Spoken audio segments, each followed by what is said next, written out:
Alright, so now that we have the tags from the server, now it's time to implement this functionality where if we click on the tag, it should only show the articles that are relevant to this tag, right?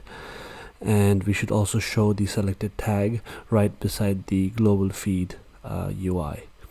Now, as you can see, if we click on the tag, it is making a GET request to the articles endpoint, and we are also passing the selected tag.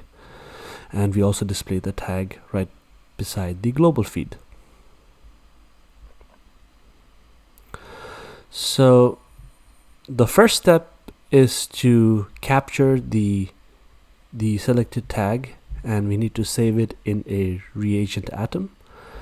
In order to do that, first we need to implement the function, the handler, and we're going to pass a prop to the tag list component called onClick, and the value is a handle tag function.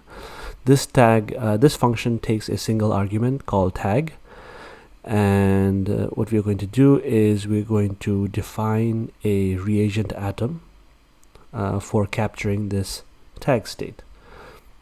So we're going to save this state inside the articles namespace, and we're going to call it selected tag.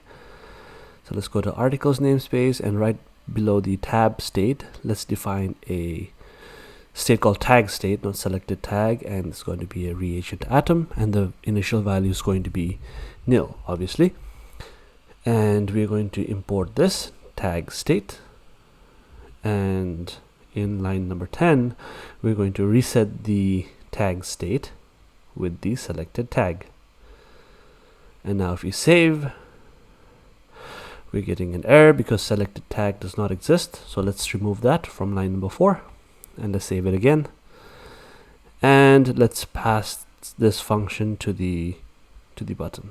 So let's destructure the function, and then let's call it in line number 19. And now if we so let's also declare a comment block right below the handle tag function so that we can see what's inside this atom. So right now it should be nil, but if we click on it and now let's inspect, it is nil because we have made a typo on line number 34. Instead of onClick, it should be handle tag. And let's save, and now if we click on a tag, it should capture the particular tag. Awesome. So now that is done, we also need to reset the tab state to nil because we don't want to be showing both the active tab as well as the tag. So in line number 10, we're going to reset the tab state to nil. So now if we click on a tag, the tab should be unselected. Awesome. So now that is done, the next step is to implement the UI for displaying the tag. So let's also import the tag state because we want to be showing this. And let's copy the nav item. And we're going to be implementing this filter tab on line 44. So it's just a list with, so we don't need to handle the conditional logic for showing the style. So it is always going to be nav link as well as active. And we want to be showing this if and only if we have a active tag. So if the tag state exists, then we show this this component. Also, let's remove the handle all, and we also need to pass the icon with the class of iron pound. And let's also pass the tag state.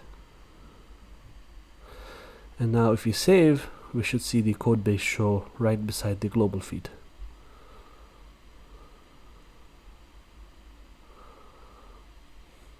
Now currently if we are clicking out of the tag, we want to not display this. So we also want to reset the tag state to nil if we click on any of the feed buttons. So now let's refresh, and now if we click on the tag and then click on the feed buttons, it should disappear. Awesome. So now that we have the logic for handling the UI for the selected tag, the next step is to make the API call. So in articles namespace in line 74, we're going to declare a function called articles by tag. And this function is going to be similar to the favorited by function, and it accepts a single argument called tag, which is a string. And the only change that we're going to make is on the URI. So we're going to remove the favorited, and we're going to add remove the author as well, and just add the tags after the limit function. And let's also add the error handler right after the handler. And with that, we have implemented our articles by tag. Now the next step is to obviously test.